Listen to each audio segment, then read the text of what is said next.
Why can't there be multiple gods that we can believe in? Given a tri-omni God who's all-powerful and all-caring, why evil and suffering exists? Right. Why can't there be multiple ways into heaven? Now we're thinking, all right? So, why is Jesus the only way to heaven? And why has God allowed pain and suffering? These are two of the most asked questions ever asked by those searching for truth. However, sometimes the answer may not be what we were expecting. Check out these two students' questions to Cliffe as he gives an answer you may not be expecting. Get ready for a biblical breakthrough. Why can't there be multiple gods that we can believe in? And why can't there be multiple ways into heaven? Good. There can be. But you see, what you've got to answer, ma'am, is why would you believe in heaven? Have you ever been there? Neither have I. So in light of the fact you've never seen heaven, why would you as a thinking human being believe there's a heaven? I mean, why? Through the Christian faith, is there not the communication that if you do live by the faith, you are forgiven, you go to heaven? Yes, but ma'am, my being convinced that I'm going to heaven is based on one thing: the trustworthiness of Jesus Christ. Because I've never been to heaven. So I don't know if there's a heaven or not from my experience. And I can promise you, Austin is not heaven. Okay? It's a very nice place, but it's not heaven. Right. Okay? So you see, ma'am, when it comes to heaven, you're going to have to trust somebody the same way I'm going to have to trust somebody. And the question is, why do you trust whoever it is you trust? So because Muhammad contradicts Jesus, and because Jesus contradicts the avatars of Hinduism, and because the avatars of Hinduism contradict Siddhartha Gautama Buddha, and because they all contradict Baha'i faith, you've got to be on the intellectual level of a cockroach if you say they're all saying the same thing. They're not, ma'am. They're contradicting each other.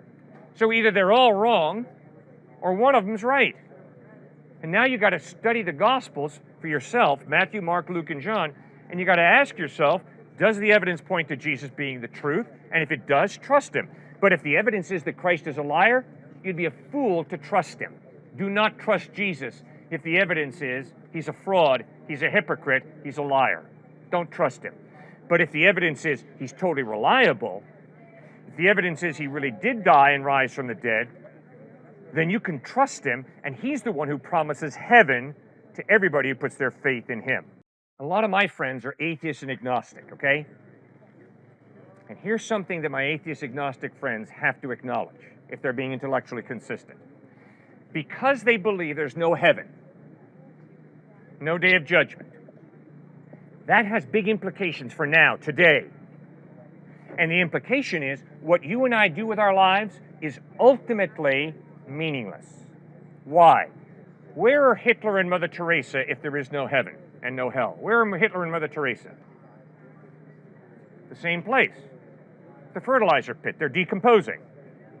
Which means, ultimately, it does not matter whether you are Adolf Hitler II or whether you're Mother Teresa II, because we're all going to the same place, the fertilizer pit. You see, Jesus says, no, there is eternity out there, and there's a heaven and a hell, and there's a day of judgment, which means the decisions that you make today are really significant. They really matter. And you are really valuable, because God wants you to live for eternity with him in heaven.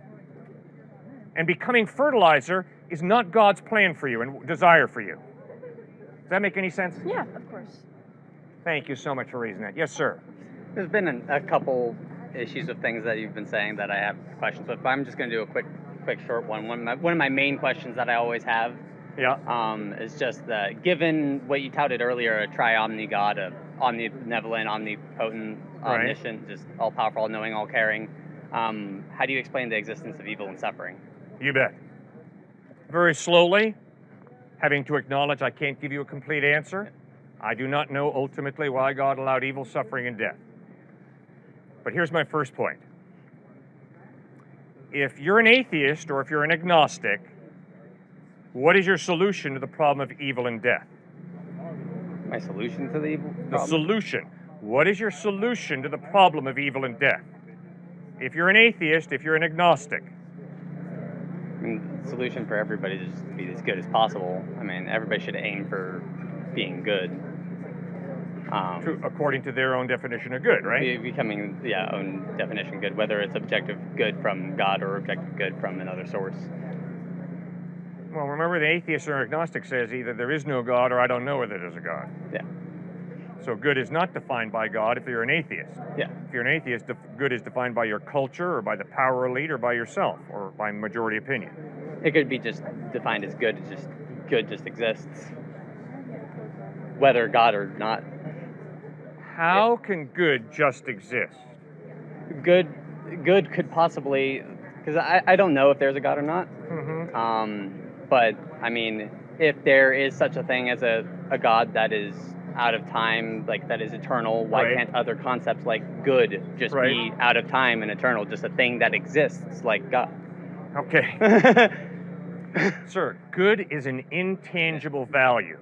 You cannot see good. You can't see God either. Exactly. You cannot measure good, right? You can't measure God. It Good, could exist exactly. eternally, just like it could just be God. It could just be God. It could not be just God. It could just be the existence of good and evil that just exists in the world. But given a tri-omni God who's all-powerful and all-caring, why evil and suffering exists doesn't make sense to me. Okay, good. You hang with me and we'll go. He's as powerful and caring as he says. In order to understand goodness, there has to be a mind. This tree has no understanding of good.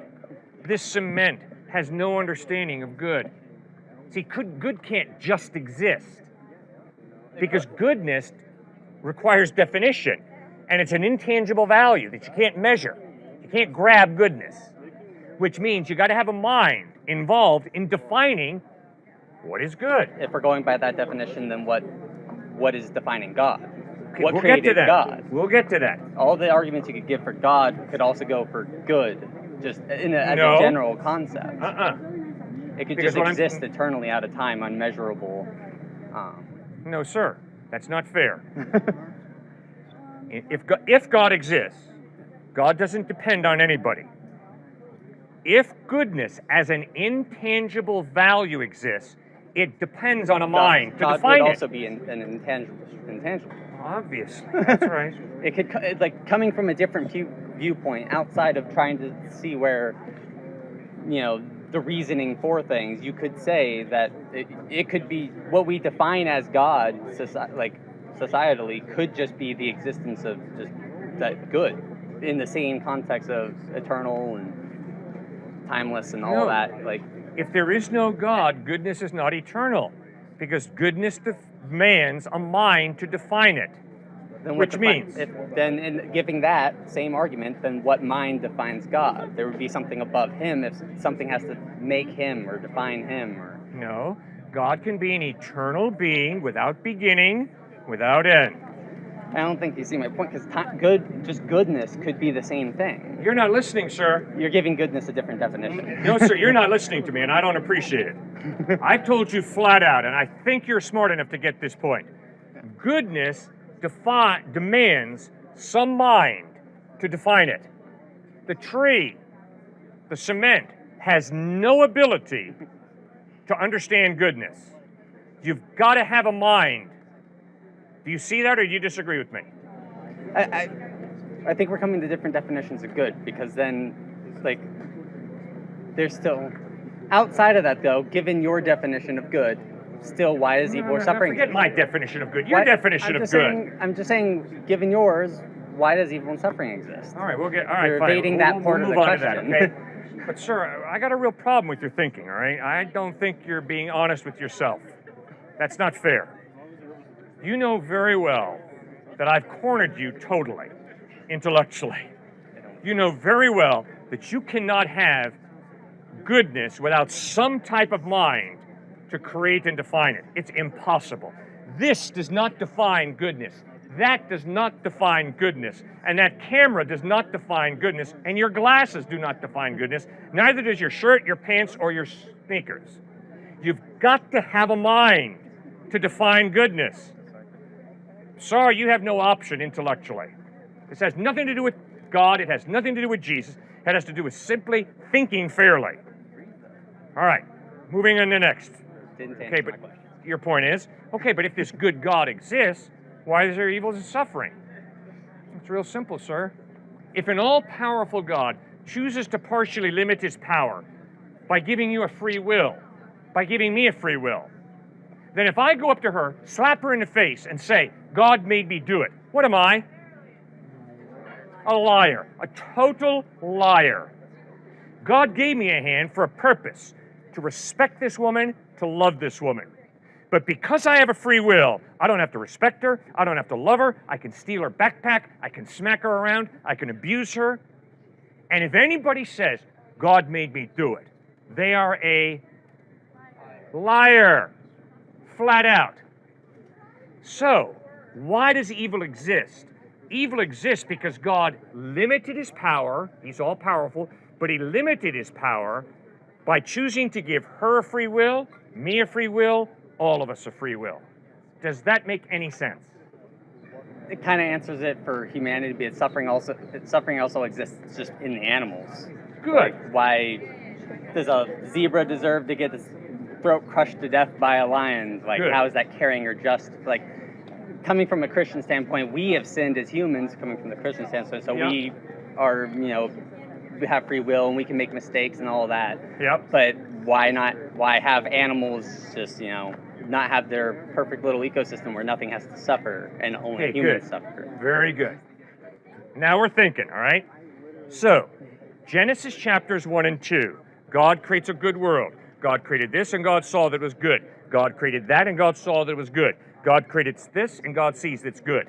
So when God created, he did a good job. No evil. But Genesis chapter 3 records how human beings rebel against God. And one of the consequences of human beings telling God, get lost, get out of here, is God honors our free will, takes a step back from planet Earth, and nature unravels. And so you're absolutely correct, sir. Animals suffer. I have suffered. We all will suffer. Not because God is sicking us, but because God created a world with free will, people with free will. We chose him to tell him to get out. When he gets out, chaos fills the gap. Genetic breakdown, death occur. Because humans decided to reject God, God punished the animals. One of the It consequences... seems uncaring and unjust, No. given a triune God. No, it's an issue of consequences. Who put Texas State together? Did they do it last summer? Well, the consequence should go to the humans that did it. You don't punish someone else for somebody else's misdoing. That would be a nice way for things to happen. But unfortunately, because I have free will, if you're a husband and I smack you around, it might affect how you treat your wife when you go home tonight. It might affect how you treat your kids when you go home tonight. You see, for me to think that, well, I've got free will and it's just me and it's just you, and there are no consequences to the way I exercise my free will, that's a lie.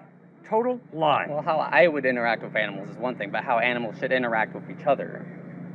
Why does suffering exist between animals, not from humans to animals, but between animals, suffering exists. Why are they being punished for suffering between themselves? They're not being if they punished. didn't do anything wrong. You're correct. You're absolutely correct. They didn't do anything wrong. The same way, little babies that I have to bury didn't do anything wrong. But they're born into an unfair world where birth defects occur, and so babies die. Not because they've done something wrong.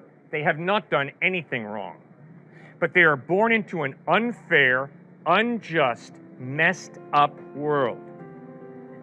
I hope this video inspires you to read the Gospels and investigate for yourselves the reliability of Jesus. Is Jesus who he says he is? And is he really the truth, the way, and the life? And to learn about true love. True godly love does not force others into relationship. Watch this next video to see Cliffe answer another tough question.